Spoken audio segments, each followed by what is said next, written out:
Okay, so we're starting Kufta Zion. That's... What's the first word on the line? it's by the two dots, Ba'achila. It's 116a. Rabbi Akiva Aimer. The Mishnah we learned that Rabbi Akiva says that Chaya v'oif, a wild animal and poultry, is not asur min haTorah. Why? It says Leisvashel Gedi b'chalei v'imai 3 times, that it's excluding wild animal, poultry, and the non-kosher animal. So the Gemara, Rabbi Akiva Aimer Chaya v'oifchu, Chaya and a bird are not asur min haTorah. The Gemara asks, Hani, these hafkinu l'kedei Shmuel. We've already used all of the words of the psukim for Shmuel. Shmuel before went through all of these extra words, and it says it's excluding chelev and nevela and shlil and dam and shilya and timeya on 113. So we have all of these things that he already used it. How comes along Rabbi Akiva? Well, Timeya Shmuel also had. But how does Rabbi Akiva come and do Chaya knife when we used it for Shmuel? Had 6 things that he used for Gedi. And then, so it says, Kasavar Rabbi Akiva Isser Chalal Isser. Okay, we're going to do, first of all, he doesn't need 2 of them because Isser Chalal Isser. So that automatically allows for Chelev and Nevela to be Basar B'chalav without any psukim, because even though those were prohibited before, but the prohibition of Basar B'chalav can be applied to that without any other verse, because he holds Isser Chalal Isser. And so Chelev Amesa Leitzir Chikra. Shlil, what about the fetus or the embryo? That's Kedima Al Yahu, that's a regular kid. So that doesn't need a pasuk either. So Aisul Kulu. So now he has everything left over. Prat. So what are those extra 3? Prat l'chayv ha'ifel behemoth tameya. He uses those extra 3 for a wild animal, a bird, and a non-kosher animal that don't have basar b'chalav. So he uses the 3 to exclude. The inclusions he doesn't need. Rabbi Akiva holds the Chaya Eif and the Hema are Basar B'chalav? Are not basar b'chalav min haTorah. Yeah, So he's using it as an exclusion. Okay, Rabbi Yosei Glili Aimer. Rabbi Yosei Glili said, similar to Rabbi Akiva, he said, it says Leiseichel Kol Nevela, and it also says Leisavashel Gedi b'chalei v'imai. Anything that's asur mishum nevela is asur for basar b'chalav. He says if that's the case, maybe a bird should be asur for basar b'chalav. So we said no, b'chalei v'imai. Only thing that's mother has milk, and a bird's mother doesn't have milk, so there's no basar b'chalav by a bird. So Rabbi Yosei Glili Aimer Nemer Leiseichlu Kol Nevela. It says it's supposed to be like an etc. in that line. Ma'ayek bein Rabbi Yosei Glili Rabbi Akiva. What's the difference between the opinion of Rabbi Yosei Glili and the opinion of Rabbi Akiva?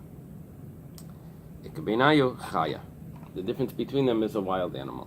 Rabbi Yosei Glili Savar Chaya Daraisa. Rabbi Yosei Glili holds that a wild animal, let's say deer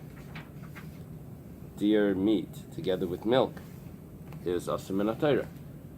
And Rabbi Akiva Savar Chaya Darabanan. Rabbi Akiva holds that a wild animal with milk is only Darabanan. Iba Yasema, another pshat, another, if you want, you can also say another difference.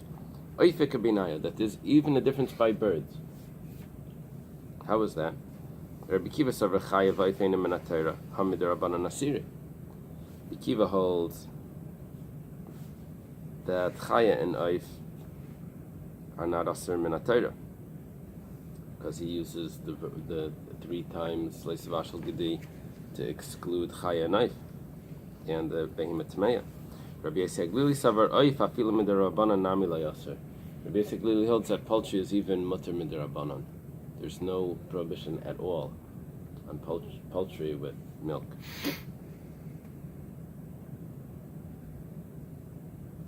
There's a famous Taz that says that if the Torah explicitly permits something, the rabbis can't come along and make it prohibited.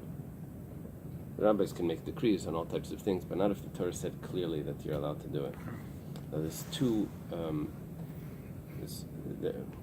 Anyway, this is interesting because if the Torah says, maybe this is like part of this. It says b'chalevimai. This is clearly excluding the bird, so he doesn't hold that the rabbis made any decree on the bird. What does Rabbi Kiva do? He says Kedis 3 times. Maybe it's not explicitly. Maybe he could have learned other things. The rabbis forbade poultry with milk. Tani Nami Hachi was also taught in the Brisa. I'm just suggesting that. I didn't see that. The Mekayim Rabbi Eliezer, in the area of Rabbi Eliezer, that's Rabbi Eliezer Agadol, the Rabbi Eliezer ben Horkenes. He's the student of Rabbi Yochanan ben Zakkai. He's the famous opinion in Masechta Shabbos that you're allowed to prepare preparations for machshirei mitzvah. You're allowed to do on Shabbos. So in his area, you're allowed to cut wood, to use it as coal, to make iron, to be able to make a knife for a bris on Shabbos. There's normally, we hold that you're allowed to do a bris on Shabbos, but the preparations for the mitzvah, that we don't allow. But Rabbi Eliezer holds even the machshirei mitzvah is also mutter. So for him, you're allowed you're allowed to cut the wood to be able to heat up the fire, to be able to make so the blacksmith can make the knife. Now, in his area, they would have to do that because they paskin like Rabbi Eliezer. In the area of Rabbi Yossi Aglili, sounds like it's in the Galilee. They would eat poultry with milk. Okay, so far so good. Levi Yosef Rishba. Levi was a student of Rebbe. Over here, he looks like he's on the same line. Rabbi Yehuda Nasi and Levi. Here they put him as Rabbi Shua ben Levi's father. Mm-hmm. So he ends up in the house of Yosef Rishba. Rishba means he's a bird hunter. Aisalakami Reisha de Tivza Bechelba. They bring him the head of a peacock with milk to eat. To me, there's 2 chedushim there. That the peacock is allowed, is kosher. Apparently it is. And if it's really a peacock, do they translate it as a peacock in there? And I don't know, just because it has beautiful feathers doesn't mean you can't eat it. And the second chiddush is what the Gemara is trying to bring out is that he served it with milk. Levi doesn't say anything. He comes back to Rebbe. Why didn't he put them in Chayrim? That's the area of Rabbi Yehuda ben Beseira. Rabbi Yehuda ben Beseira was still around during the Beis Hamikdash.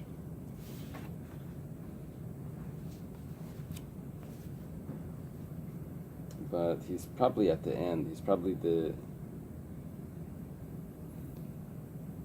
can't be it must be, he's in, that's interesting. I don't see him here on the chart. The Bnei Beseira were around by Rabbi Yochanan ben Zakkai. And they were even around by Hillel, the Bnei Beseira. So it's the area of Rabbi Yehuda ben Beseira. Va'amina, and I said, Darsh look Rabbi Yossi Aglili, that over there they pass like Rabbi Yossi Aglili. Damar Yotza Oif Shein Lechalavein. It excludes poultry, birds. The mother doesn't have milk. So therefore I didn't say anything. Maybe they have a source. It's not like they're going against the Torah just because they don't rule the way we do. Right? Very important point. Okay. So what was the point of this mice about Rabbi Eliezer and that it's not even aser midrabanan. That's what we're trying to bring out. We said the Iba Yisema. We know that there's one difference, Rabbi Kiva and Rabbi Seglili, that animals, the wild animals, are not basar b'chalav, according to Rabbi Akiva, but they are according to Rabbi Yossi Glili. The next point possibly is that, is poultry rabbinically forbidden? Rabbi Akiva says yes, and Rabbi Yossi Glili says no. And we bring a brisa that says that in the area of Rabbi Yossi Glili they would eat milk and meat, and then we bring a story to conclude that it could be that this fellow that served Levi peacock head with milk, paskin like Rabbi Yossi Glili. Okay. So the law was still evolving 2,000 years ago. Right. Someone came to town. They said there's machlekes about chadash. If it's in big machlekes, if it's in already in Tanaim, machlekes Tanaim. If chadash applies outside the land of Israel, if you need to eat yashan. So some rabbi came to town that says anyone that's not makbid on yashan is pasaleidas. He's like can't trust anything. It's like, what do you mean? It's it's an old machlekes. It doesn't work like that. That you can paskin like whoever your community is. You don't become pasaleidas because some other. That's not how it works. Okay. Kevas, there's a new mission here. Kevas Ovid Kechavim. The animal has enzymes in its stomach that can curdle the milk and make it into cheese. The rennet. Now, it's possible that you shech the calf, you open up the stomach, and you find in the stomach milk that it's nursed while it was alive. Now, there's two ways of making the cheese. You can take the skin from the stomach and put it into milk, and that in the skin is the enzymes, and that will make the cheese. Or you can even take those pieces of milk. It's turned into pieces already, possibly. It's soft or hard. You can use that. That also has the enzymes, and you can put that into other milk to make it into cheese. So here we're saying that if a non-Jew's animal was opened up and you find inside milk, inside the stomach, inside the keva, that's forbidden to use for cheese. And the same applies for shel nevela harezu asura. And also if it's a nevela, it's also prohibited to use for cheese. The Gemara is going to say that's the same case. A non-Jew's animal and nevela is the same case. You don't have to divide that into two cases. That's the Gemara is going to ask. Okay, but so far we've learned about the milk that's inside. The next case, hamaymed ba'or shel keva. The Bach takes out the word kshera. If you use the skin of keva, the skin is the skin of the stomach itself. So there's 4 stomachs. This is one of them. Im yesh ba b'naisin tam, if the skin can give a flavor into the milk, harizu asura, then the milk is prohibited. I'm imagining that it's so powerful that you can have much more than 60 times in the probably having thousands the enzymes in the stomach to curdle the thing. But if you used a small amount of milk, so it's asr. Okay.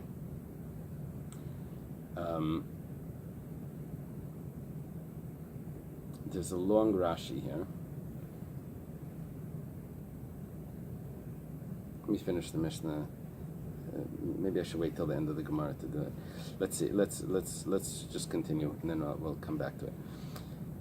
Let's say you have a kosher animal, a calf, that nurses from its mother. That's a treifa. As that animal, that mother is going to die within the year. The milk that comes out of a treifa is prohibited. Now, you don't really know many times if an animal is a treifa, but sometimes you can tell. You can tell from the outside if it's cut certain places on the leg or whatever. So, kevasa asura. The milk inside this young animal that was just shechted is asur, because its mother was a treifa. Treifa sheyinka min akshera. Let's say the opposite. You have an animal that nurses from a healthy animal. So you open up the sick animal, and which is not permitted to eat, But however, there's milk inside, which came from a kosher animal. So it's just like being held in a jug, because it nursed from this kosher animal. So kivasa muteres, that is allowed to be used because it was inside the stomach. Now,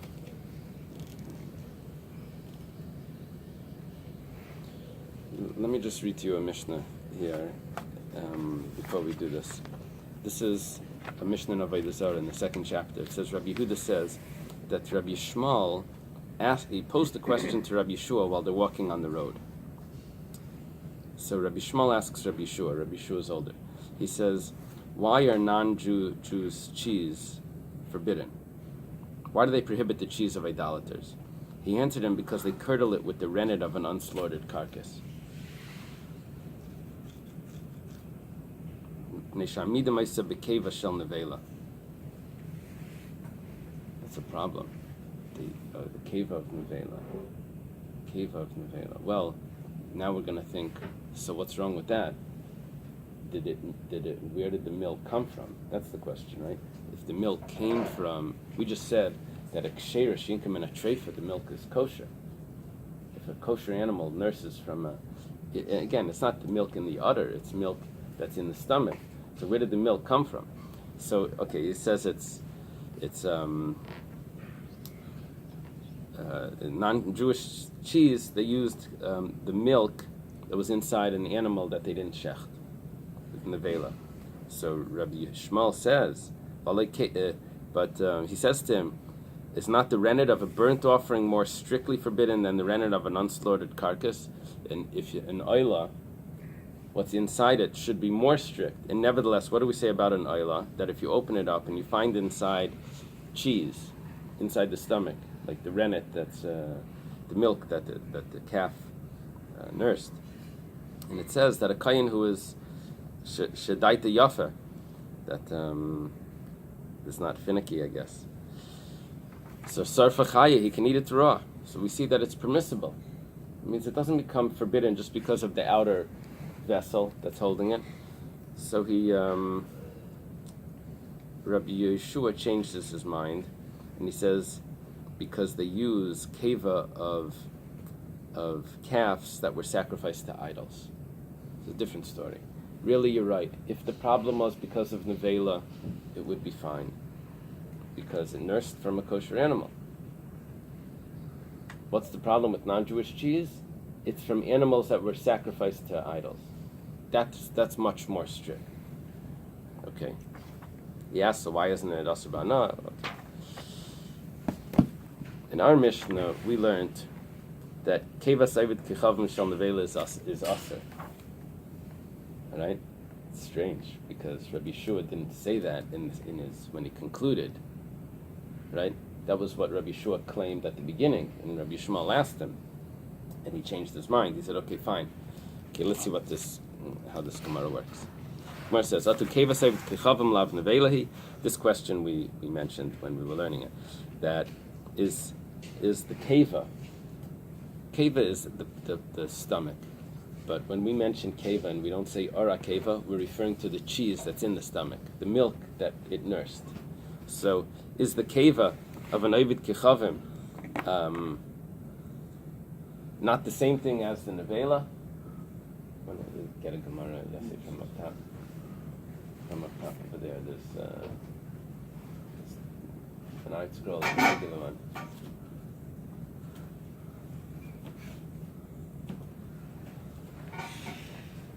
Okay, so it's the same thing.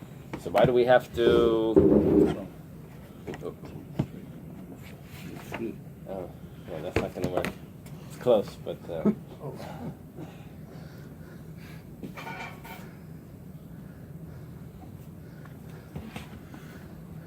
We're on Kufta Zayin, and right after the Mishnah, right in the first line of the Gemara, that the keva of a non-Jew and the nevela is the same thing.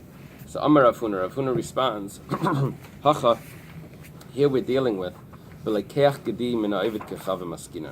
talking about that we bought a kid, a little animal, from a non-Jew, V'chayshinan shem yinik min hatreifa. It's actually two different cases. One case is you opened up an animal that wasn't shechted. Another case is the animal was shechted, but because you bought this animal off a non-Jew, so we're afraid that at the non-Jew's house it nursed from a treifa animal. So the milk inside is not kosher. What's a treifa? A treifa is an animal that's going to die and the non-Jew wasn't concerned about the milk from an animal that's going to die. Meanwhile, you shech this animal, you buy it from him, you shech it, you open it up. We don't know what he did beforehand. Okay.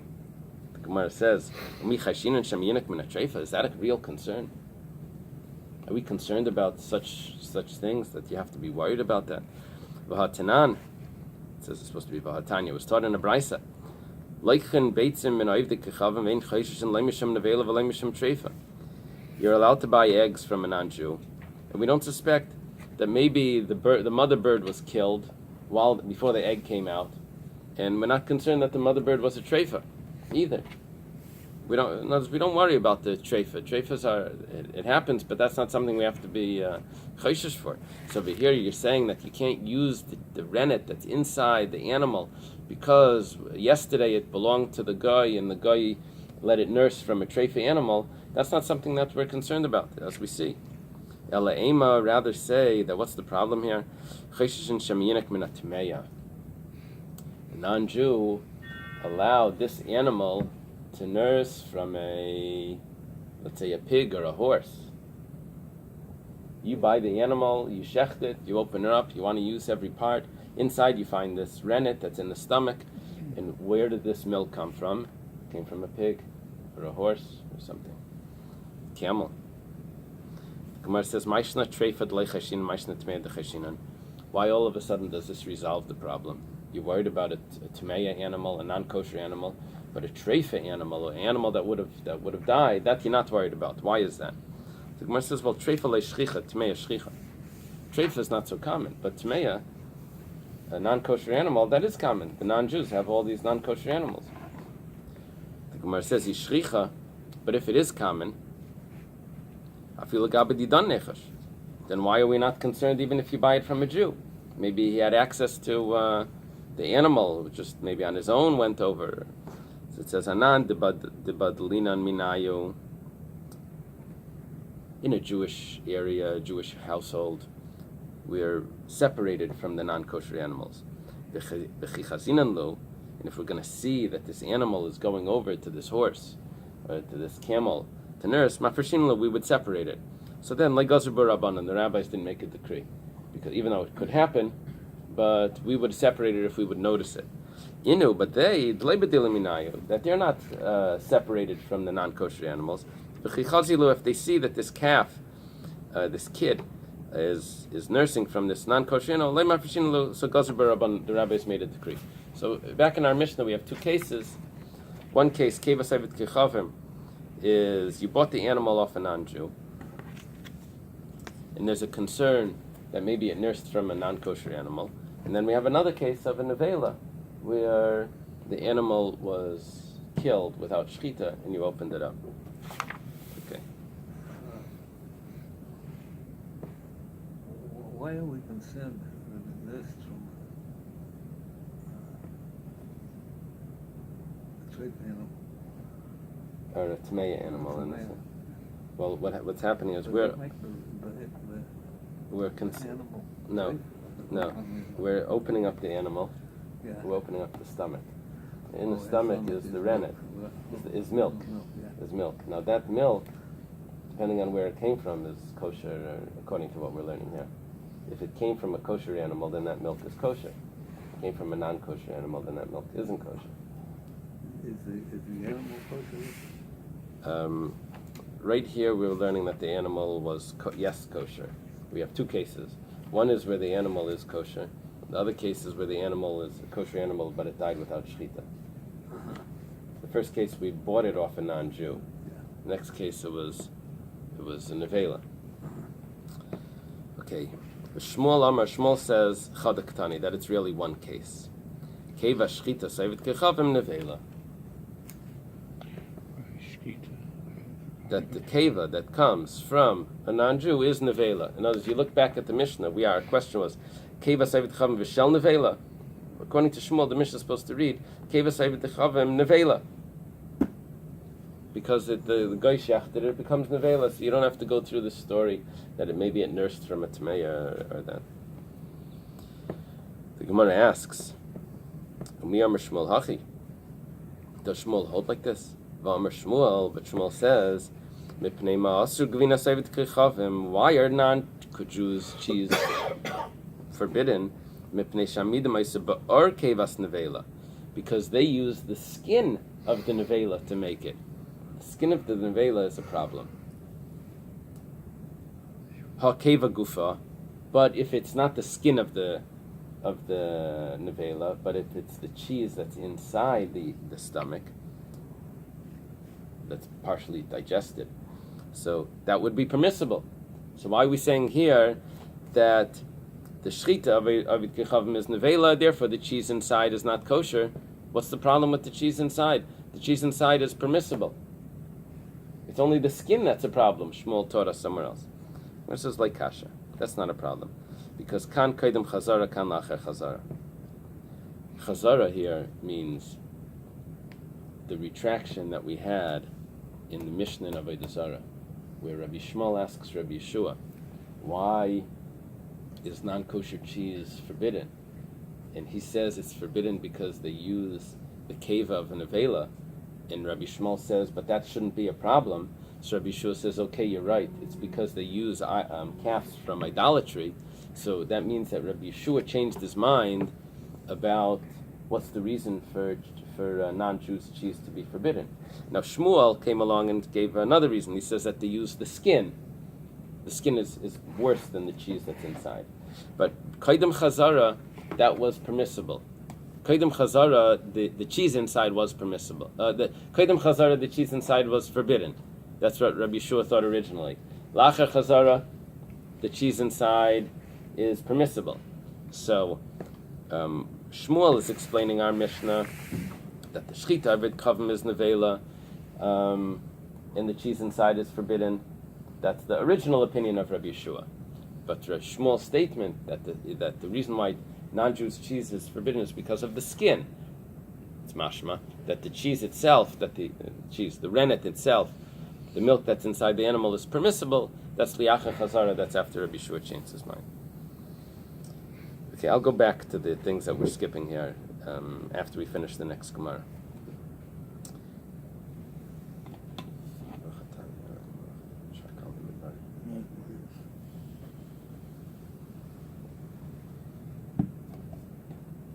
The Mishnah says that if a ksheirish yinkim in a treifa, if a kosher animal nurses from a non-kosher animal, I say non-kosher, that's not correct, nurses from a treifa animal, an animal that's going to die. So, when you open up the calf and you find inside milk, that's asur. I want to ask a question, just to be clear. Yeah. One can check an animal that's been drinking from a treifa animal, right, and it's fully kosher. Right. The only problem is that the substance has gotten directly that hasn't become part of the new the second right. animal yet. Right.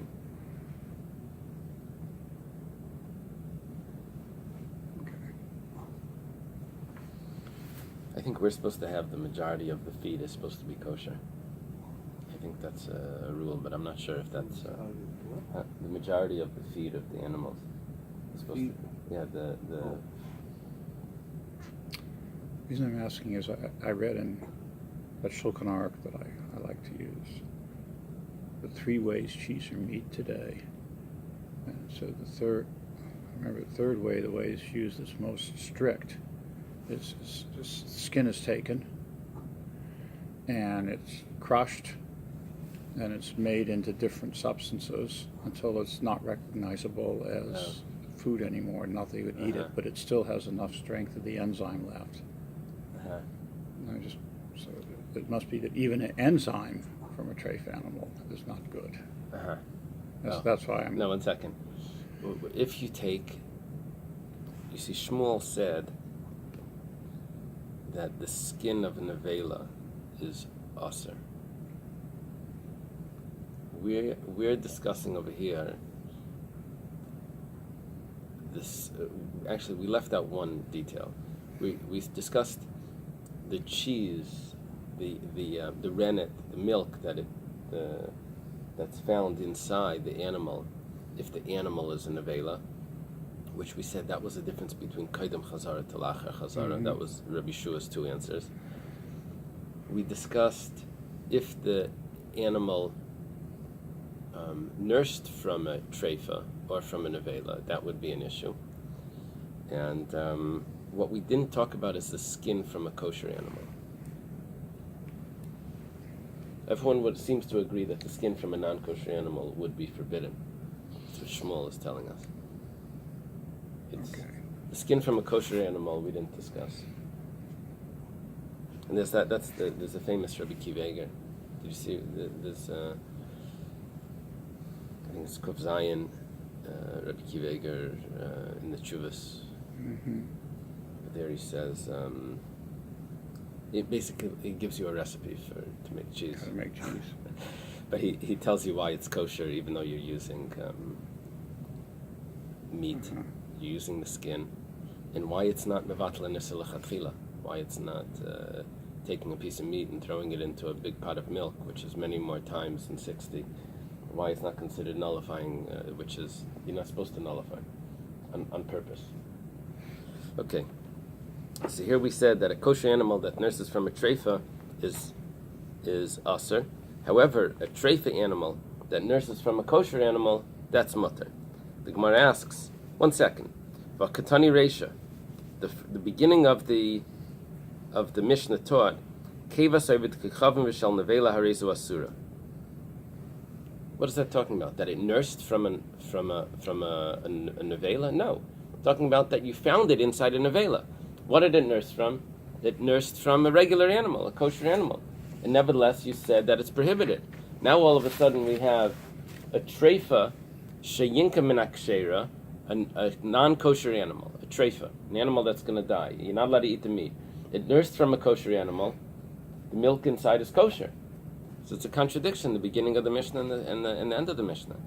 What's the difference in the nevela or treifa? Both of them are non-kosher animals, nursed from kosher animals. And by the nevela we said that it's aser, and by the treifa we said that it's kosher.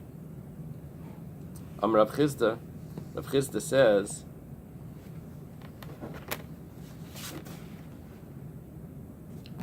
there's this here in the center almost of the Amiroim, in the earlier Amiroim, Rav Chizda, he says that